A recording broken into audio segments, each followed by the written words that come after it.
Nosotros venimos del CECIT número 12, del grupo 3V2. Nuestro equipo se conforma por Carlos Rodríguez, Ángel Díaz, Andrea Trejo, Jimena Acevedo, Gabriela Martínez y Ricardo Olvera. Hoy estamos con la bióloga Xochitl Arzola y ella nos va a dar las especificaciones de los cargos que ha tenido. Fui diputada local del periodo 2012 a 2015 en la 58ª legislatura del Estado de México. Actualmente presido una asociación civil llamada Mujeres en Cadena por una Vida Digna, AC, y soy secretaria técnica de la Comisión Especial de Alerta de Género en el Congreso de la Unión. Ok, bueno, empezaremos con un cuestionario acerca del tema de feminicidios. Bueno, la primera pregunta sería, ¿usted cuál cree que es el motivo principal por el cual sucede el feminicidio? La educación que hemos recibido en este país es enteramente machista por muchos años. Hemos establecido una educación en la que las mujeres siempre hemos pasado a ser segundo término y por lo cual actualmente es el reflejo de cómo hemos sido educados. Al final, hoy en día hay muchos temas sociales que se conjuntan, es decir, las mujeres han tenido acceso cada vez más a mejor educación, a mejores empleos, a mejor atención en salud, etcétera, etcétera, lo cual ha sido un choque cultural con el tema de la educación en este país. Entonces, mucho de esa violencia proviene del enfrentamiento sobre el acceso a las mujeres a la atención, a los salarios, a las oportunidades, frente al hombre que es regularmente quien tiene la educación de ser el proveedor. Entonces, ese choque cultural creo que es el que ha sido el detonante en este tema del incremento en los temas de violencia que desafortunadamente desembocan en temas como el feminicidio. Ok. La siguiente pregunta es, ¿qué tipo de relación cree que hay entre el agresor y la víctima en la mayoría de casos de feminicidio? Bueno, los estudios que tenemos reportados, la mayoría de ellos se dan en condiciones de relaciones afectivas. Sin embargo, actualmente las estadísticas hace un par de años todavía nos marcaban que la mayoría de los casos eran determinados por relaciones afectivas entre la víctima y el victimario, el feminicida. Sin embargo, hoy en día ya encontramos más relación con la violencia que se da en las comunidades, la violencia que se da no solo en las parejas, la violencia que se da en relaciones consanguíneas, papás, hermanos, primos, por amistades. Entonces cada vez el marco es mucho más amplio, no hay ya una referencia como tal, como ya no lo hay grupos de edades, como ya no lo hay estatus económico, ya cada vez es mucho más amplio el tema de la violencia y el tema de los feminicidios. Okay. Bueno, la siguiente pregunta es, ¿qué factor cree que influye más en el agresor para atacar a su víctima?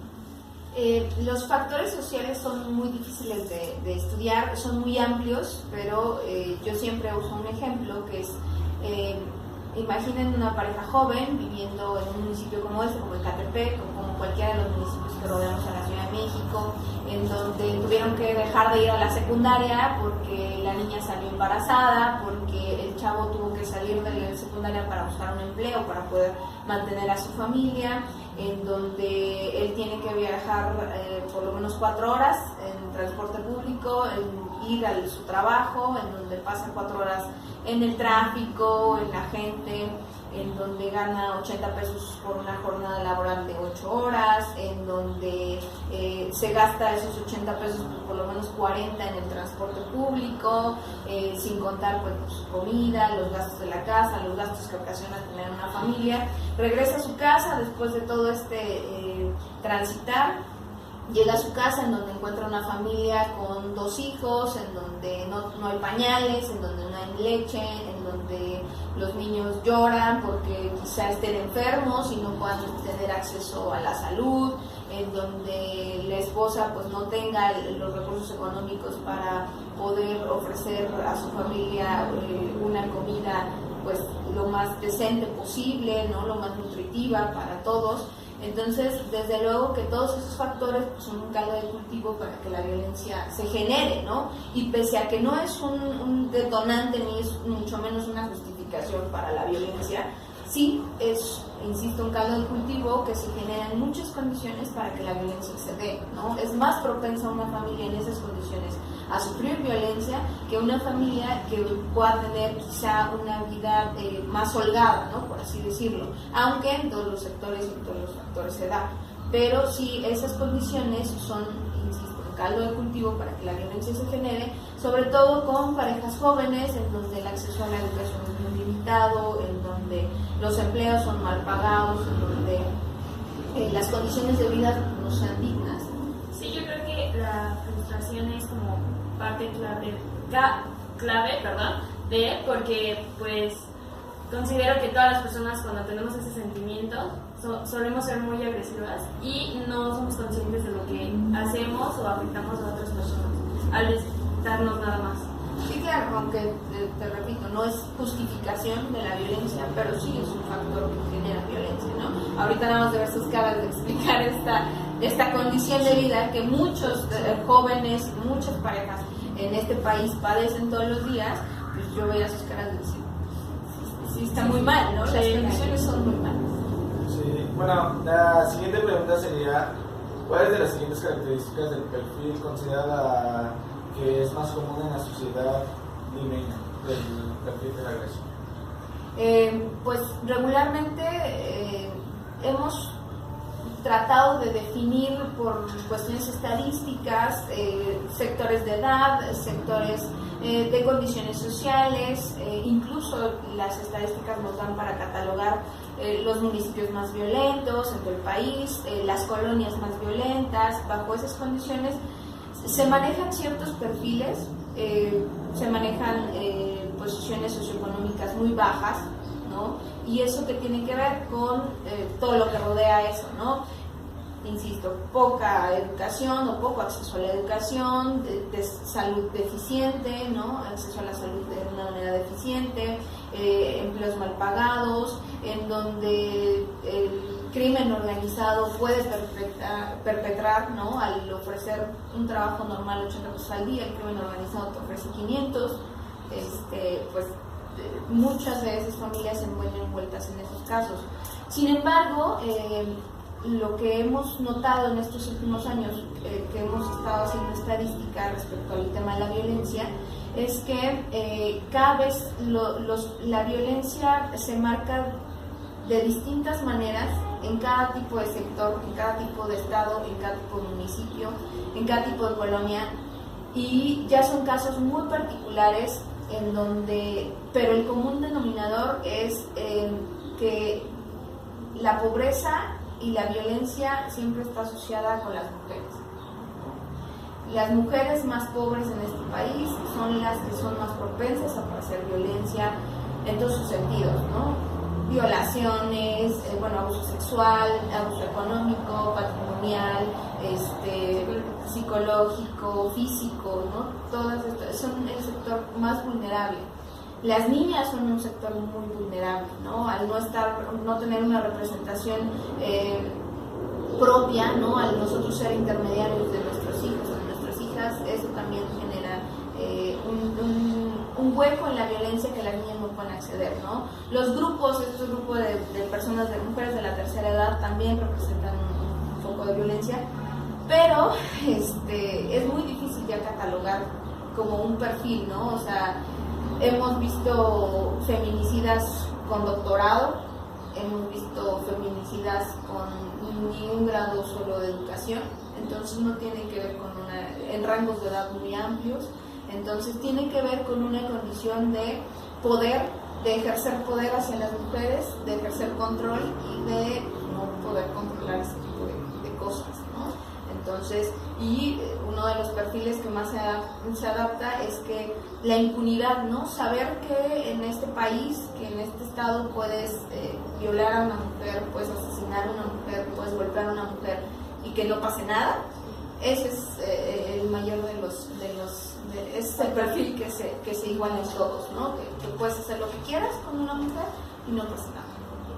Bueno, yo leí que según estadísticas este había sido el año más violento en la historia de México respecto a los feminicidios. Así es, sí, digo, las cifras han sido muy marcadas. El año pasado en el Estado de México tuvimos registro de 258 feminicidios en el Estado de México, de los cuales solo dos personas que cometieron feminicidio en este momento están esperando ser juzgadas por el asunto. Entonces, yo lo que les digo, de 258 solo dos, tenemos 256 feminicidas caminando en la calle todos los días. Entonces, las cifras son muy lamentables, ¿no? Y hay casos concretos, no sé si supieron del caso de una niña, Valeria, en Ciudad de Nezahualcóyotl, que fue abusada y asesinada, la dejaron en una combi en transporte público. Pues resulta que el presunto responsable, que después resulta que se suicida en la cárcel, pues tenía al menos registro previo de haber abusado sexualmente de 4 mujeres antes de eso. Entonces, lo que nos preguntamos es qué hace una persona que ya había abusado sexualmente de 4 personas con anterioridad manejando una combi de transporte público. Entonces, desde la primera agresión, esas personas tienen que ser juzgadas, pagar sus delitos y tratar de ser reformadas, ¿no? Para que no tengamos casos como esos. Pero ¿cree que sea posible pues volver a reformar a una persona que ya ha tenido A lo mejor cambiar su mentalidad. Mira, yo no le apuesto al tema de la reacción, yo apuesto un tema de prevención, ¿no? Yo creo que hay que generar una campaña a nivel nacional sobre reeducar a la sociedad, sobre reeducar sobre nuestros valores, sobre atender un tema de igualdad entre hombres y mujeres, en el respeto a los derechos humanos, en el respeto a que tú seas lo que seas, tienes derecho a caminar libre por este país, tienes derecho a tener acceso a la educación, tienes derecho a la salud, a hacer lo que tú quieras de tu vida, ¿no?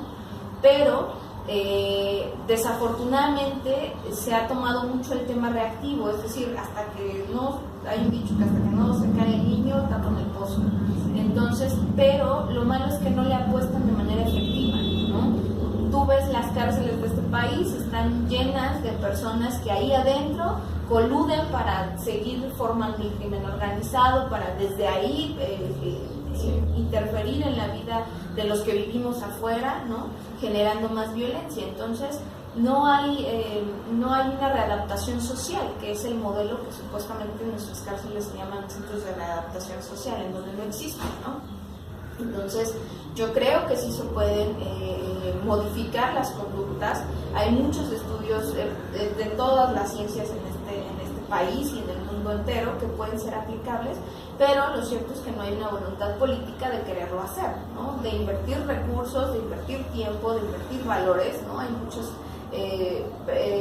frases hoy en día que dicen que les conviene tenernos en un estado de indefensión, en un estado de analfabetismo, en un estado de por ahí hay una frase que decía la abuela de uno de nuestros compañeros, que decía que el ser analfabeta te hacía feliz, ¿no? Porque desconoces lo que sucede a tu alrededor, ¿no? Entonces, pues yo creo que es posible, creo que en este país será imposible. Sí. ¿Qué estrategias tiene su asociación para frenar todo este tipo de casos? Sí, bueno, nosotros hemos empezado una estrategia en 2 sentidos. La primera es en el tema de prevención. Este año tuvimos la oportunidad de trabajar con la Universidad Autónoma del Estado de México. Entramos a sus planteles, nos permitieron entrar a sus planteles, dando pláticas a los chicos universitarios para explicarles qué es la alerta de género que existe en este estado y cuáles son los datos duros, ¿no? Cuántas mujeres al día en este país, 7 mujeres al día en este país son asesinadas. En el Estado de México ocurren 6 violaciones al día. Entonces, para darles información general y sobre todo para darles información sobre cómo ellos, desde la vida universitaria, desde ser universitarios, cómo pueden cambiar este país, ¿no? ¿Qué es la parte que les toca hacer? Entonces hemos entrado a las universidades, de la mano de la Universidad Autónoma del Estado de México, Trabajamos desde la comisión especial, atendiendo el caso de los seguimientos a las alertas de género que existen en el país. Y también, bueno, tenemos la parte reactiva, que es, damos desde apoyo psicológico, legal a víctimas de violencia, a víctimas de feminicidio, a familias víctimas de feminicidio, y pues le estamos apostando también al tema de generar las condiciones para el avance de las mujeres, ¿no?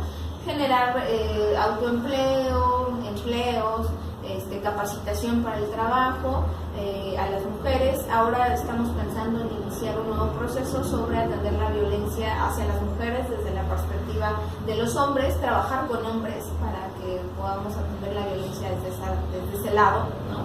Desde esa parte.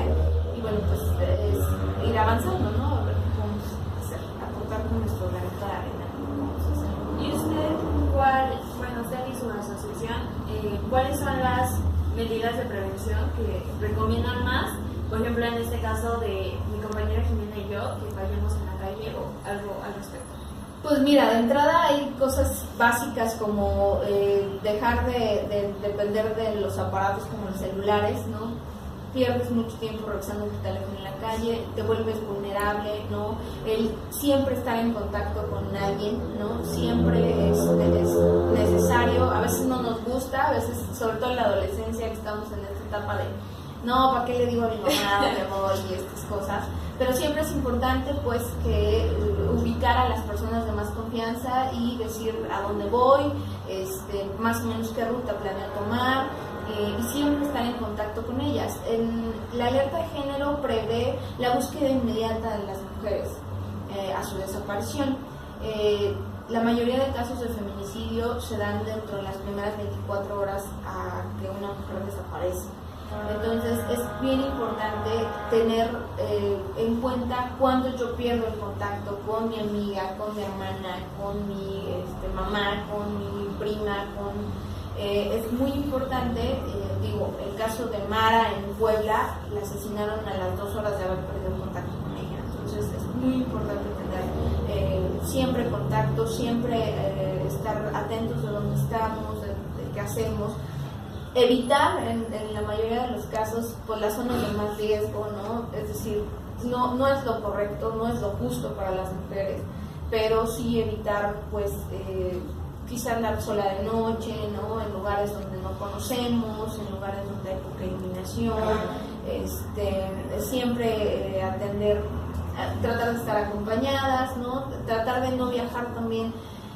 Beber no es un delito, ¿no? La violación y el asesinato sí lo son, pero todavía en este país han quedado muchas dudas sobre esos casos de esas mujeres que han sido acusadas por salir de noche, salir a divertirse y regresar al estado inconveniente, le llaman, ¿no? Beber no es un delito, la violación y el asesinato sí lo son, pero también entre mejor nos cuidemos, ¿no? Entre mejor podamos ir lo más consciente de nuestro estado, ¿no? Lo más, si no vamos acompañadas o si no vamos con alguien de confianza, pues es lo mejor, ¿no? Por el momento. ¿Usted recomendaría alguna aplicación? Yo hasta donde tenía entendido, se han desarrollado algunas aplicaciones que se basan en la seguridad, que tiene pues el GPS, sí. Contacto. ¿Usted nos recomendaría alguna? Yo no le tengo mucha fe. Aquí en Ecatepec existe una aplicación, en la Ciudad de México me parece que existe otra. Yo no le tengo mucha fe porque yo los casos que he sondeado sobre el uso de la aplicación me dicen que les regresan la llamada a los 10-15 minutos de haber activado la aplicación. En 10-15 minutos ya te pasó algo, ¿no? Ya te quitaron el celular, ya te mataron, ¿no? O sea, basta un instante para ser asesinada. Entonces, falta una estrategia, debe ser una estrategia más amplia, ¿no? Mucho más amplia, que nos dé a nosotros nuestro derecho de caminar libres por las calles de este país a la hora que queramos, en las condiciones que queramos. Yo no confío mucho en las aplicaciones, sin embargo, pues habrá que usarlas. Yo nunca la he usado, he tratado de monitorear a aquellas personas que sí las han usado. Yo confío más en una estrategia de mantener contacto con alguien, de estar el menor tiempo posible sola en la calle, ¿no? En caminar por las zonas que conozco, ¿no? en los horarios que conozco, ¿no? Quizá caminar en mi colonia a las 3 de la mañana, pues no esté tan feo, ¿no? Porque ahí crecí toda mi vida, sé quiénes son mis vecinos.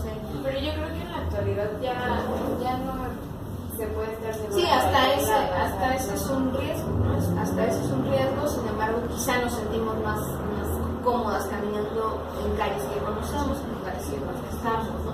En lugares quizá con mucha gente, ¿no? Donde habemos más personas que estamos viajando, etcétera, etcétera. Bueno, pues creo que ya es todo de nuestra parte, creo que nos extendimos. Sí. Le damos las gracias por Gracias a haber usted. dado el tiempo de responder nuestras preguntas. Y pues ya sería todo. Sí, muchas gracias.